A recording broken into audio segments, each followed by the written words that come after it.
पिछले क्लास में हम लोगों ने प्लस एम इफेक्ट को अच्छी तरीके से समझा था, उससे रिलेटेड काफ़ी क्वेश्चंस भी किए, एक्सेप्शन भी किए, बहुत इंपॉर्टेंट नोट्स भी किए। आज की क्लास में हम लोग रेजोनेंस को कवर करेंगे। तो सबसे पहले जान लेते हैं कि रेजोनेंस क्या होता है। उसको समझने के लिए मैं एक स्ट्रक्चर बनाता हूँ। ये एक कार्बोनेट आयन है, ठीक है। इसके पास लोन पेयर है।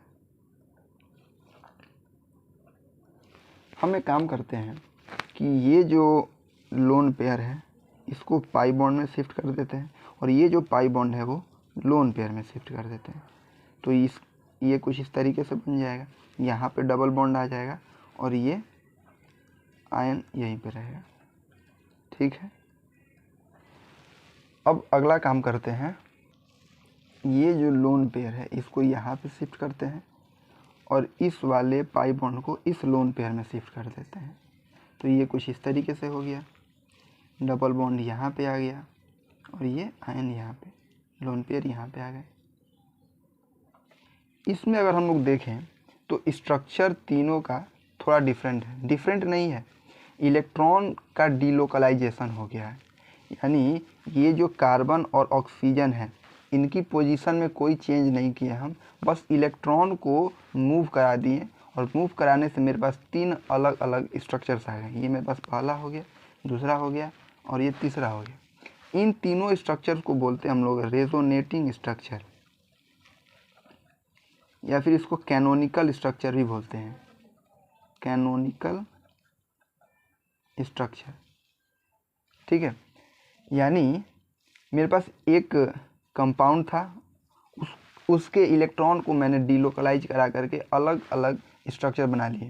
ये मेरे पास तीन स्ट्रक्चर आ गए। इस स्ट्रक्चर को बोलते हैं रेजोनेटिंग स्ट्रक्चर या फिर कैनोनिकल स्ट्रक्चर, और इस फेनोमेना को हम लोग क्या बोलते हैं, रेजोनेंस बोलते हैं। एक इम्पॉर्टेंट पॉइंट यहाँ पे ये है, एक्सरे का यूज किया जाता है मॉलिक्यूल्स या फिर एटम के स्ट्रक्चर को समझने के लिए। तो जब कार्बन और ऑक्सीजन के डबल बॉन्ड को एक्सरे से देखा गया तो देखा गया कि कार्बन ऑक्सीजन का जो डबल बॉन्ड है वो कार्बन ऑक्सीजन के सिंगल बॉन्ड से क्या है, शॉर्टर है।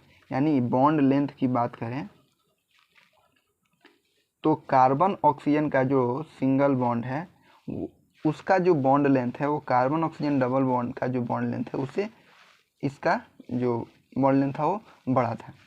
लेकिन अगर कार्बोनेट आयन को देखा गया तो कार्बोनेट आयन इसमें दो सिंगल बॉन्ड है और एक डबल बॉन्ड है।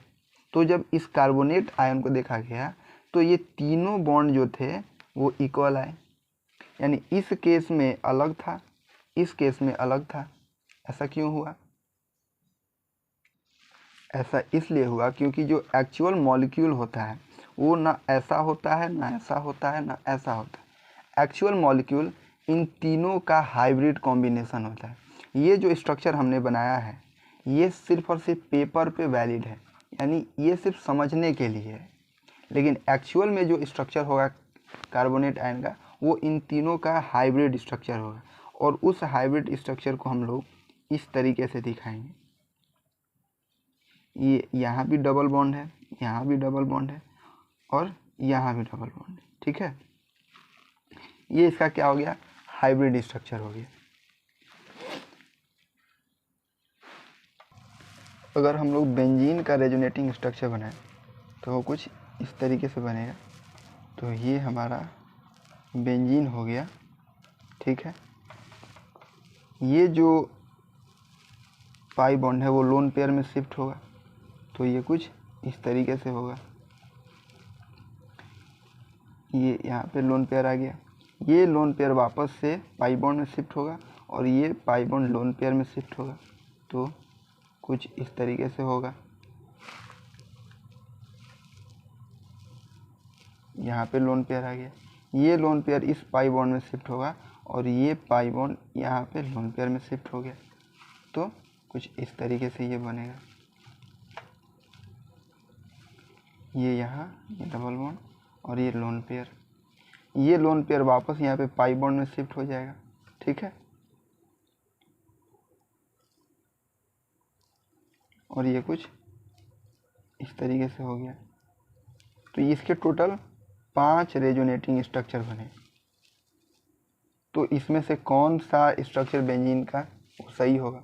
इसमें से कोई भी बेंजीन का स्ट्रक्चर एक्चुअल बेंजीन का स्ट्रक्चर नहीं होगा, वो इन पांचों के हाइब्रिड कॉम्बिनेशन को मिलाकर बनेगा। और ये कुछ इस तरीके से होगा। अगर हम लोग देखें तो इसके हर एक पोजीशन पे डबल बॉन्ड है। यहाँ भी डबल बॉन्ड है, यहाँ भी डबल बॉन्ड है और यहाँ भी डबल बॉन्ड है। इसका मतलब इस पूरे रिंग में डबल बॉन्ड डिस्ट्रीब्यूटेड है। तो ये जो स्ट्रक्चर हुआ इसका, ये हो गया हाइब्रिड स्ट्रक्चर।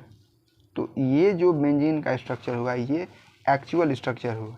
और ये सारे जो रेजोनेंस स्ट्रक्चर हुए इसको बोलेंगे रेजोनेटिंग स्ट्रक्चर। एक और बात, ये जो रेजोनेंस है ये हाइपोथेटिकल चीज़ है, ठीक है, ये हाइपोथेटिकल है। इसको सिर्फ और सिर्फ पेन पेपर पर ही हम लोग बना करके समझते हैं। एक्चुअल में ऐसा स्ट्रक्चर होता है, ऐसा कोई सबूत नहीं है इसका, ठीक है ना। ये बस समझ करके अपने अंडरस्टैंडिंग के बेसिस पे ये स्ट्रक्चर तैयार किए गए हैं। और ऐसा माना गया कि ये पांचों स्ट्रक्चर के कॉम्बिनेशन का ये जो हाइब्रिड बना है वो ऐसा कुछ होता हो, ठीक है। तो ये रेजोनेंस हो गया। अब हम लोग देखेंगे कि रेजोनेंस कितने प्रकार का होता है, उसको देखते हैं। रेजोनेंस को हम लोग 4 तरीकों से डिवाइड करते हैं, ठीक है। देखते हैं टाइप्स ऑफ रेजोनेंस। पहला जो टाइप है वो है pi sigma pi in conjugation. इसका मतलब क्या हुआ समझते हैं। एक कंपाउंड लेते हैं CH2 double bond CH C double bond OH, ठीक है। यहाँ पे लोन पेयर है, यहाँ पे मेरे पास पाई बॉन्ड है, यहाँ पे सिग्मा है और यहाँ पे पाई बॉन्ड है। सिग्मा का मतलब ये सिंगल बॉन्ड है, ये पाई बॉन्ड है और ये यहाँ पे भी एक पाई बॉन्ड है। तो जब पाई बॉन्ड सिग्मा और पाई बॉन्ड कंजुगेशन में होंगे तो उसको pi sigma pi in conjugation बोलेंगे। यानी ये जो पाई बॉन्ड है ये इसमें शिफ्ट हो जाएगा और ये जो पाई बॉन्ड है वो यहाँ पे शिफ्ट हो जाएगा। तो इसका रेजोनेटिंग स्ट्रक्चर कैसा बनेगा? CH2 CH double bond C O minus H और यहाँ पे प्लस चार्ज आ जाएगा। तो ये पहला स्ट्रक्चर और ये दूसरा स्ट्रक्चर, ये दोनों क्या होंगे? रेजोनेटिंग स्ट्रक्चर या फिर कैनोनिकल स्ट्रक्चर होंगे। और इसका रेजोनेंस हाइब्रिड अगर हम बनाएं तो ये CH2 CH CH O यहाँ पे माइनस, यहाँ भी डबल बॉन्ड कैरेक्टर है, यहाँ भी डबल बॉन्ड कैरेक्टर है और यहाँ भी डबल बॉन्ड कैरेक्टर। तो ये जो रेजोनेंस हाइब्रिड बना ये इन दोनों स्ट्रक्चर को मिला करके ये रेजोनेंस हाइब्रिड बना और ये इसका एक्चुअल स्ट्रक्चर होगा। इसको क्या बोलेंगे? Resonance hybrid. मेरे पास दूसरा कौन सा है? दूसरा है मेरे पास lone pair sigma pi in conjugation. ये कैसा होगा? तो इसको भी एग्जांपल लेकर के समझते हैं। CH2 CH NH2 यहाँ पे लोन पेयर आ गया। अब देखते हैं, ये मेरे पास एक लोन पेयर है, एक सिग्मा बॉन्ड है और एक पाई बॉन्ड है। तो जब लोन पेयर सिग्मा बॉन्ड और पाई बॉन्ड तीनों कंजुगेशन में होंगे, रेजोनेंस में होंगे, तो उसको क्या बोलेंगे? Loan pair sigma pi in conjugation. इसमें क्या होता है कि लोन पेयर पाई बॉन्ड में शिफ्ट होगा और पाई बॉन्ड लोन पेयर में शिफ्ट होगा। तो इसका रेजोनेटिंग स्ट्रक्चर कैसा बनेगा? CH2 यहाँ पे लोन पेयर आ गया, यहाँ पे CH, ये डबल बॉन्ड NH2 और ये प्लस हो गया। तो इसका रेजोनेंस हाइब्रिड कैसे बनेगा? ये दोनों क्या हो गए? रेजोनेटिंग स्ट्रक्चर हो गए या फिर कैनोनिकल स्ट्रक्चर। इसका रेजोनेंस हाइब्रिड कैसा बनेगा? CH2 CH NH2 और यहाँ पे डबल बॉन्ड कैरेक्टर था, यहाँ पे डबल बॉन्ड कैरेक्टर था, ठीक है। तो ये मेरे पास क्या होगा? ये यहाँ पे पार्शियल माइनस चार्ज आएगा और ये पार्शियल प्लस, क्योंकि इसका लोन पेयर जो है इस पर शिफ्ट हो गया था। ये क्या होगा मेरे पास? Resonance hybrid. ये मेरे पास दूसरा तरीका हो गया। ठीक है, तीसरा मेरे पास है यहाँ पे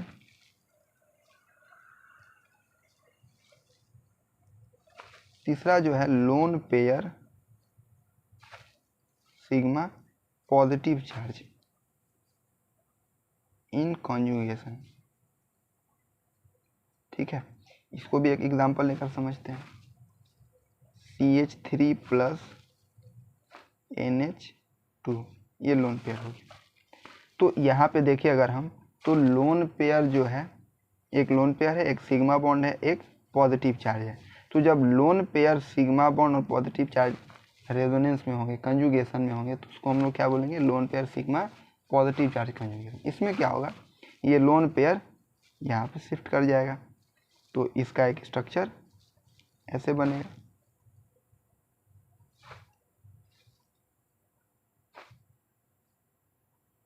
ये मेरे पास पहला स्ट्रक्चर है, ये मेरे पास दूसरा स्ट्रक्चर। ठीक है, तो इन दोनों को मिलाकर के जो रेजोनेंस हाइब्रिड बनेगा वो कैसे बनेगा, CH2 NH2 और ये यहाँ पे पार्शियल पॉजिटिव चार्ज है, यहाँ पे पार्शियल, और यहाँ पे माइनस होगा और यहाँ पे plus.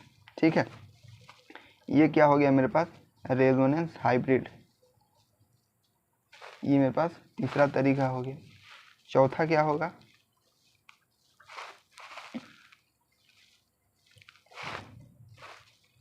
Pi sigma positive in conjugation.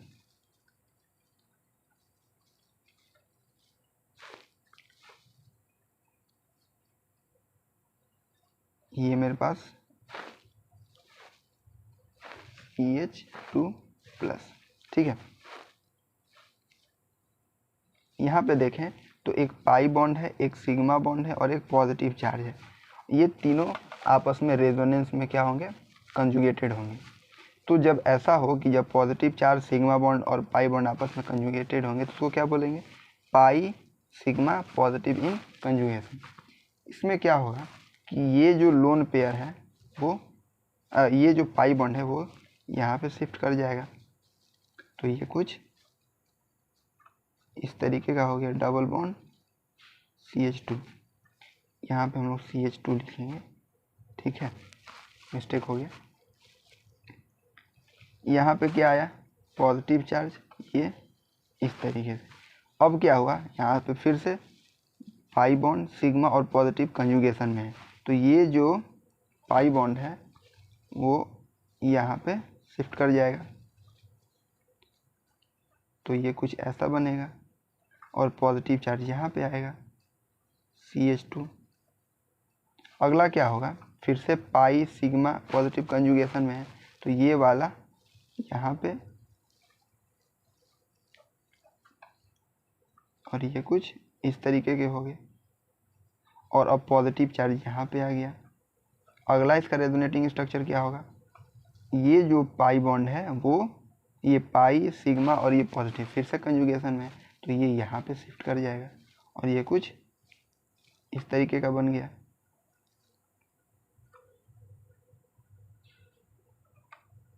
ठीक है, तो ये टोटल इसके 5 रेजोनेटिंग स्ट्रक्चर हैं। ठीक है, तो इसका जो रेजोनेंस हाइब्रिड बनेगा वो कैसे बनेगा, इसका रेजोनेंस हाइब्रिड कुछ इस तरीके से बनेगा। अब देखिए, हर जगह पाई बॉन्ड है, हर जगह, यहाँ पे पाई बॉन्ड है, यहाँ पे भी पाई बॉन्ड है, यहाँ पे भी पाई बॉन्ड है। इसके मतलब पाई बॉन्ड जो है पूरे रिंग में डिस्ट्रीब्यूटेड है, डीलोकलाइज है। ठीक है,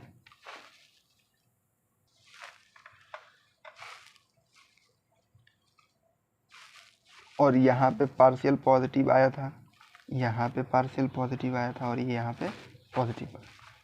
तो इसको क्या बोलेंगे, रेजोनेंस हाइब्रिड। ठीक है, तो ये मेरे पास 4 तरीके के रेजोनेंस होते हैं।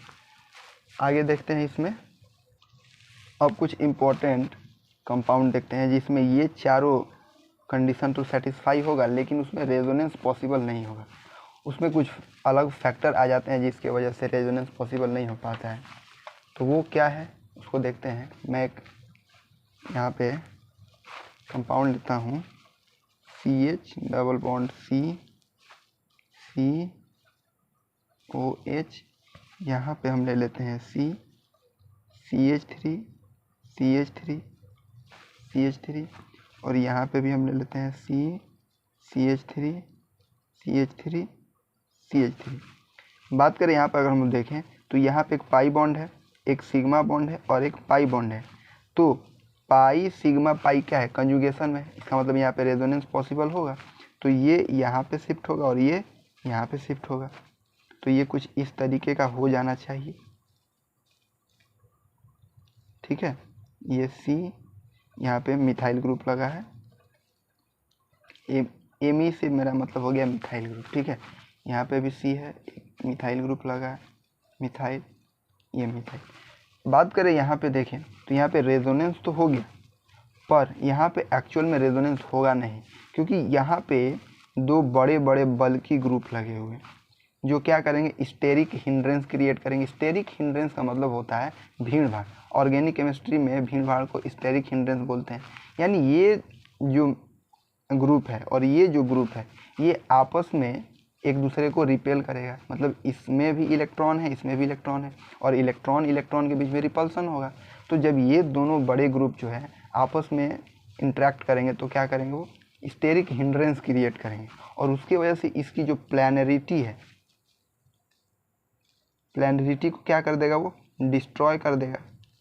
और प्लानरिटी डिस्ट्रॉय होगा तो पाई बॉन्ड बनने के लिए पैरेलल ओवरलैपिंग होता है। केमिकल बॉन्डिंग में हम लोगों ने पढ़ा है कि जब पैरेलल ओवरलैपिंग होता है तो पाई बॉन्ड बनता है, लेकिन यहाँ पे तो प्लानरिटी ही डिस्ट्रॉय हो गई। इसका मतलब कि ये जो दोनों p ऑर्बिटल होंगे वो एक प्लेन में नहीं होंगे, और जब एक प्लेन में नहीं होंगे तो फिर पाई बॉन्ड भी नहीं बन पाएगा, और पाई बॉन्ड नहीं बनेगा तो यहाँ पे रेजोनेंस पॉसिबल नहीं होगा, ठीक है। तो ये स्टेरिक हिंड्रेंस जो है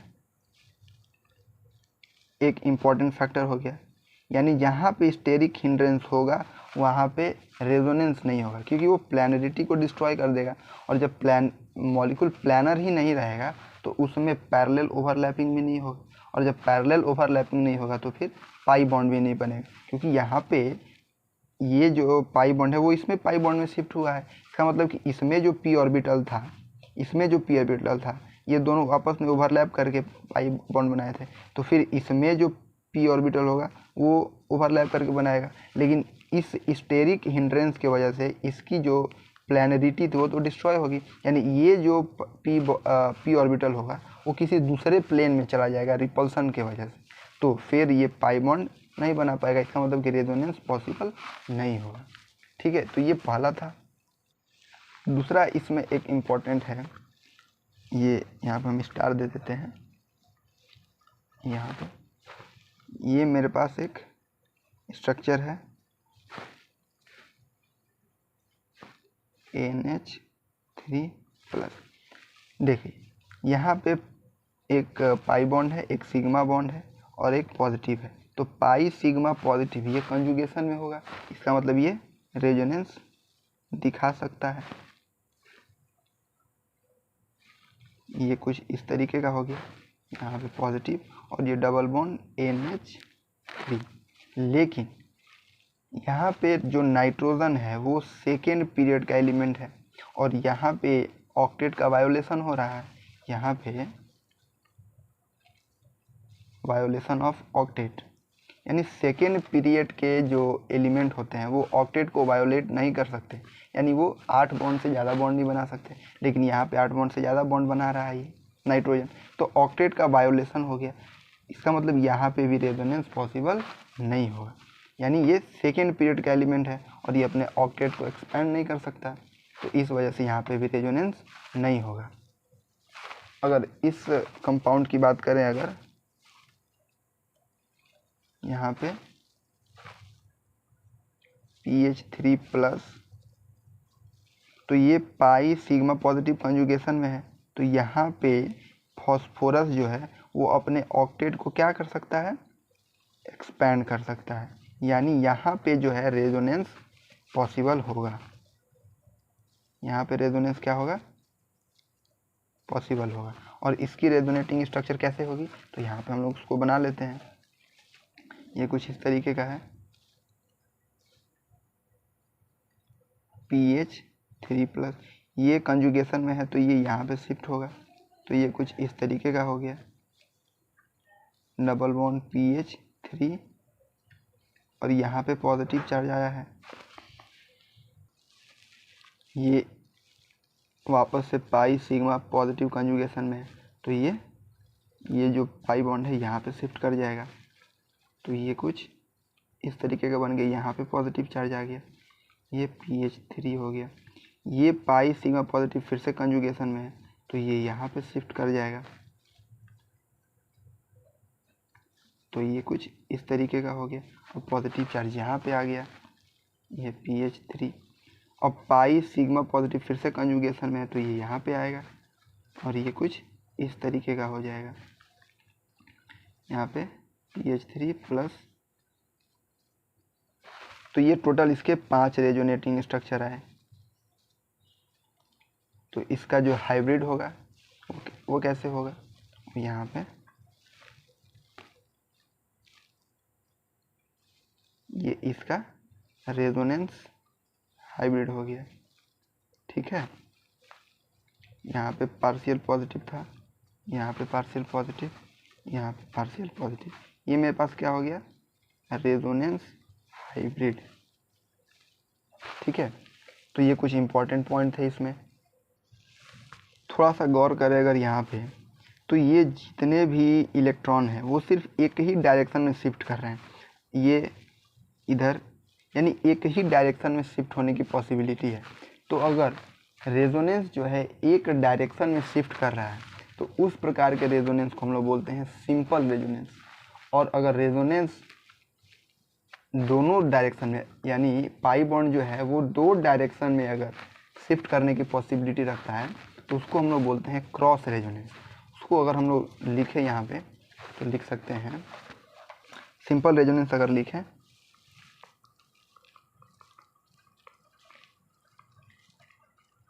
तो सिंपल रेजोनेंस किसको लिखेंगे, the resonance in which shifting takes place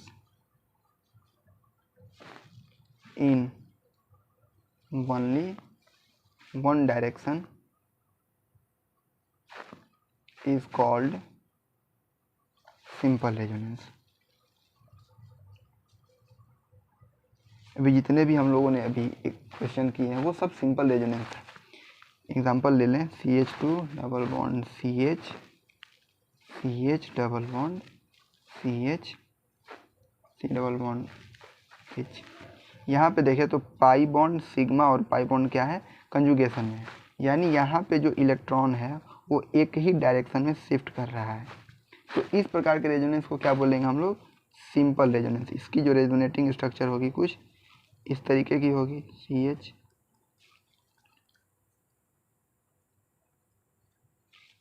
ये यहाँ पे शिफ्ट कर रहा है,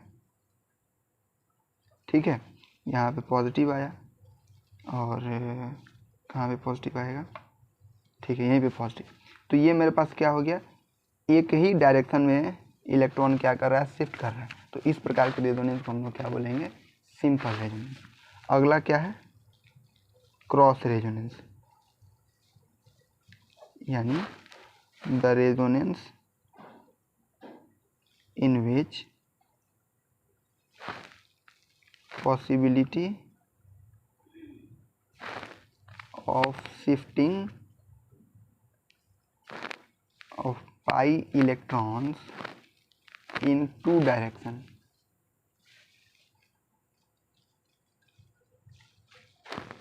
is called cross resonance। और इसकी एग्जांपल अगर हम लेकर के देखें, CH2 CH NH CH double bond CH2, यहाँ पे अगर हम बात करें तो ये जो लोन पेयर है वो इधर भी कंजुगेशन में है, इधर भी कंजुगेशन में है, ये लोन पेयर सिग्मा पाई इधर भी कंजुगेशन में है, लोन पेयर सिग्मा पाई इधर भी कंजुगेशन में है, यानी ये इधर भी जा सकता है, ये इधर भी जा सकता है, यानी इसके पास दो रास्ते हैं, एक रास्ता ए, एक रास्ता बी। तो अगर हम लोग इसको देखें तो ये कुछ इस तरीके से हो जाएगा। अगर बी वाले रास्ते को देखें तो ये इसमें शिफ्ट होगा और ये इसमें शिफ्ट होगा। तो ये CH2, ये लोन पेयर इसके ऊपर आया, CH NH यहाँ पे प्लस आया, CH डबल बॉन्ड CH2। ठीक है, ये मेरे पास कौन सा था, ये रास्ता बी था। अगर हम रास्ते ए से जाएं तो ये CH2 double bond CH NH, ये लोन पेयर इधर आया है तो यहाँ पे डबल बॉन्ड CH और ये इसमें शिफ्ट हो जाएगा CH2 लोन पेयर, और यहाँ पे क्या आ जाएगा, पॉजिटिव चार्ज। तो इस केस में क्या हो रहा है कि लोन पेयर दोनों डायरेक्शन में शिफ्ट कर सकता है, यानी इसके पास दो पॉसिबिलिटी है। तो इस प्रकार के रेजोनेंस हम लोग बोलते हैं क्रॉस रेजोनेंस। ठीक है, अगर इस कंपाउंड को अगर हम देखें तो इसमें क्या है, double bond single bond, double bond single bond, यानी इसमें alternate double bond single bond है। तो इस प्रकार के सिस्टम को हम लोग बोलते हैं कंजुगेटेड सिस्टम।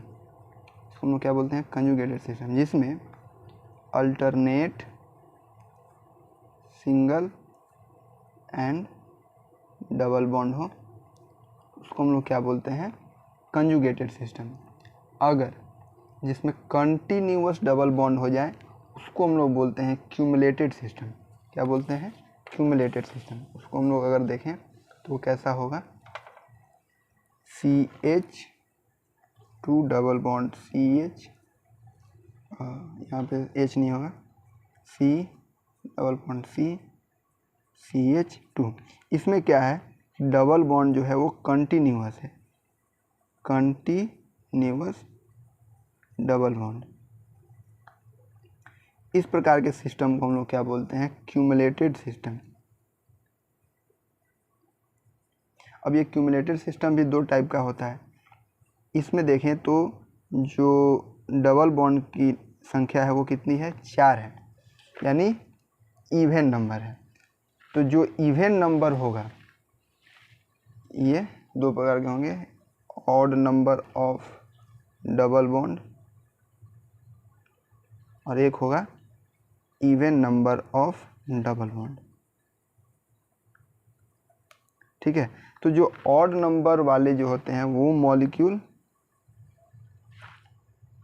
प्लानर होते हैं, और जो इवन नंबर वाले जो मॉलिक्यूल होते हैं वो नॉट प्लानर, यानी वो प्लानर नहीं होते हैं। ठीक है, अगर इसका एग्जांपल लें ऑड नंबर वाले का तो CH2 C double bond C double bond CH2, यानी ये जो मॉलिक्यूल होगा वो प्लानर होगा, क्योंकि इसमें डबल बॉन्ड कितने हैं, 3 डबल बॉन्ड, यानी इसमें odd number of double bond है।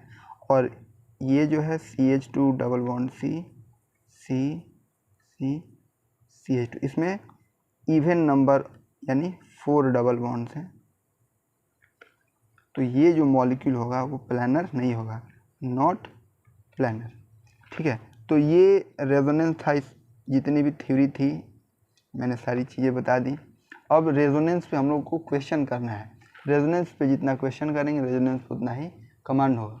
तो नेक्स्ट क्लास में हम लोग रेजोनेंस पे कुछ क्वेश्चंस करेंगे और उसके बाद हाइपर कंजुगेशन को पढ़ेंगे कि हाइपर कंजुगेशन क्या होता है। ठीक है, तब तक इतने चीज़ों को ध्यान में रखिए और क्वेश्चंस का प्रैक्टिस करते रहिए।